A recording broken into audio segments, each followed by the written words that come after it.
Okay, so for today's lesson, we are still solving for y, okay? But this time, all of our examples are going to have parentheses, so we're going to have to distribute. So there's 2 steps, but it's a different 2 steps than before. So you can separate if that worked for you, if it helps you to see the 2 sides, but you don't have to do it. It's just a tool to help you.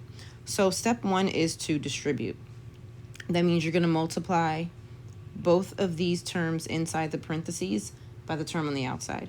So 1/3 times x is just 1/3 x.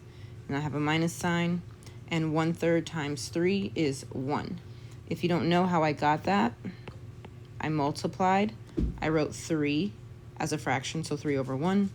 And then these 3's are going to divide out, and you end up with 1. So that's how I get 1/3 times 3 is 1. So then I have y plus 3 equals 1/3 x minus 1. Step 2, isolate, and we're always going to be adding or subtracting here. So how do I know what to do? I'm doing the opposite. I have addition, so I subtract. Now, which one do I subtract it from? This 3 is a constant, so I'm going to put it underneath the constant, right? That 3 does not have an x, so I don't put it underneath my x, all right? Those are not like terms.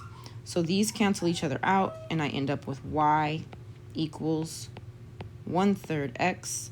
Negative and negative means add them together and keep their sign. -4.